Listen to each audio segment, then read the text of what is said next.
नमस्कार. आज आपण पुन्हा एकदा कुंची शिवणार आहोत या व्हिडिओमध्ये.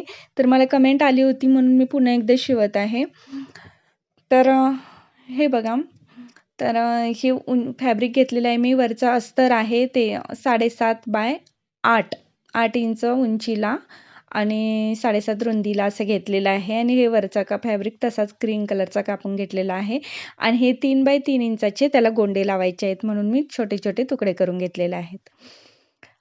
आणि आता खालचा घेर आहे हा 9 इंचाचा लांबीला घेतलेला आहे आणि रुंदीला जितकं 7.5 इंच घेतलं आहे त्याचा चौथा भाग हे बघा. म्हणजे त्याचे 4 पार्ट होतील इतकं, म्हणजे डबल करून घ्यायचं आहे.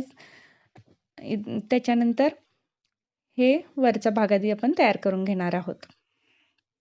तर ह्या वरच्या भागातील वरची जी धडी आहे ती डोक्यावर यायला पाहिजे.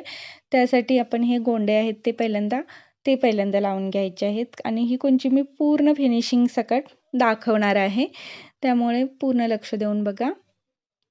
कुठेही याची शिलाई बाहेर दिसणार नाही आहे.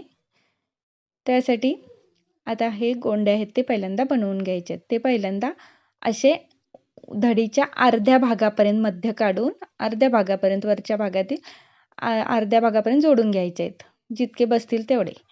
तर माझे 4 गोंडे बसणार आहे, त्याच्यामुळे मी 4 लावून घेणार आहे. मला कमेंट आली होती की गोंड्याची कुंची शिवून दाखवा म्हणून, त्यासाठी मी ही कुंची शिवत आहे. आणि हे 4 गोंडे लावून झाल्यानंतर आपण अस्तर जोडून घेणार आहोत. हे पहा, इथपर्यंतच लावून घ्यायचं मध्यापर्यंत. आणि त्याच्यानंतर वरील ते भाग पाठीमागचा दुडून घ्यायचा. आणि हा अस्तर आहे. आता ह्या अस्तरवरती उलटी बाजू करून हे शिवून घ्यायचं आहे. वरचं फॅब्रिक ते ठेवायचं आहे आणि शिवून घ्यायचं आहे. आता हे शिवून झालेलं आहे. आता आपल्याला उलटवून घ्यायचं आहे. हे बघा, अशा प्रकारे गोंड्यांची शिलाई आतमध्ये जाते, आतून सुद्धा अजिबात दिसत नाही. तुम्ही बघू शकता. हे बघा, ही लपली जाते. त्याच्यानंतर आपल्याला आता समोरचं फिनिशिंग करून घ्यायचं आहे. समोरचं फिनिशिंग करत असताना हे बघा, ही अशी शिलाई पकडायची आहे. परत एकदा बघा, ह्या शिलाई आत घालायच्या आहेत आपल्याला, त्यामुळे ही अशी शिलाई पकडायची आहे अशा प्रकारे आणि शिलाई मारून घ्यायची आहे. दोन्ही साईडलाही तसंच करून घ्यायचं आहे. उलटवून घ्यायचं आणि शिलाई मारून घ्यायची. हा व्हिडिओ मी एकदा टाकला होता, पण पुन्हा एकदा कमेंट आली की पुन्हा एकदा दाखवा, छान वाटला होता त्यांना, म्हणून मी परत शिवत आहे. आणि याच्यात एक्स्ट्रा म्हणजे मी गोंडे लावत आहे. असं दोन्ही शिलाया मारून घ्यायच्या आहेत, दोन्ही बाजूच्या उलटवून आणि उलटं सुलटं करायचं. हे बघा, आतमध्ये लपल्या आहेत शिलाया, आता गेल्या आतमध्ये. आणि वरचा भाग आपला तयार झालेला आहे अशा प्रकारे. आणि वरती गोंडे पण सुंदर दिसत आहेत. आता याला वरून आपण दाबटीप मारून घ्यायची, ती नंतर मारून घेऊ, कारण अजून त्याच्यामध्ये बंद पण घालायचे आहेत. तर हा खालचा घेर आहे. खालच्या घेरला आता सरळ बाजू घ्यायची आहे कपड्याची आणि वरून अस्तर 4ही बाजूने जोडून घ्यायचं आहे. 3ही बाजूने जोडून घ्यायचं आहे आणि उलटवून घ्यायचं आहे. हे पहा, असं 3ही बाजूने जोडून घ्यायचं आणि एका बाजूने ओपन ठेवायचं आणि ते नंतर उलटवून घ्यायचं वरच्या बाजूचं. आणि उलटवून झाल्यानंतर वरून त्याला पूर्ण 4ही बाजूनी दाबटीप मारून घ्यायची आहे. हे बघा, आता उलटवून घ्यायचं आणि आता याला 4ही बाजूने वरचीही दाबटीप मारून घ्यायची. हे बघा, मी दाबटीप मारून घेतलेली आहे आणि वरती पण शिलाई मारून घेतली. आता आपल्याला ह्याचे छोटे छोटे प्लेट्स घालून घ्यायचे आहेत.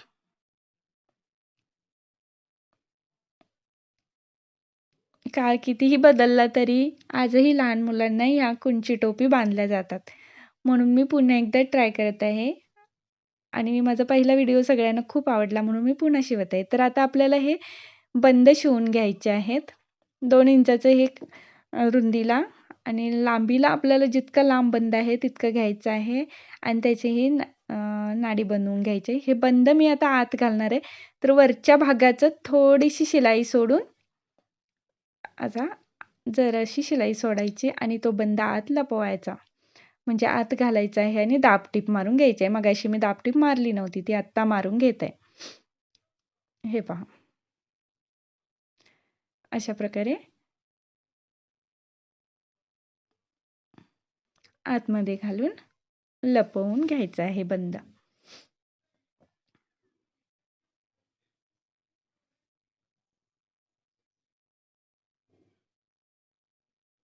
आता बंद देखील त्याची देखील शिलाई आपल्याला त्यात दिसत नाही. हे पहा, ते पण फिनिशिंग झालेलं आहे.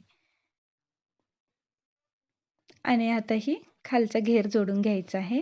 तर अस्तरची बाजू आणि अस्तरची बाजू दोन्ही एकत्र पकडायचं आहे. आणि वरच्या बाजूचा एकच भाग पकडायचा आहे अस्तरचा फक्त, आणि हा घेर त्याला जोडून घ्यायचा आहे. आणि वरच्या फॅब्रिकचा भाग तसाच सोडायचा आहे ग्रीन कलरचा, आणि तो नंतर ह्या घेरवरती पलटवून शिलाई मारायची आहे. पहिल्यांदा ही अशी मारून घ्यायची शिलाई. आता हे पहा, वरती हा दुडून पुन्हा वरती लावायचा आहे आणि अशा प्रकारे शिलाई मारून घ्यायची.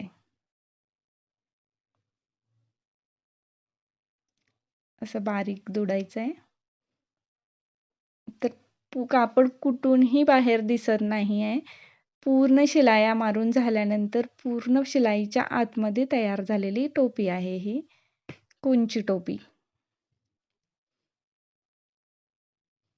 हे पहा, अशा प्रकारे हे पूर्ण बेबी कॅप तयार झालेले आहेत. तुम्हाला कशी वाटली मला कमेंट करून नक्की सांगा, आणि माझा व्हिडिओ आवडला असेल तर माझ्या व्हिडिओला लाईक, शेअर आणि सबस्क्राईब करा.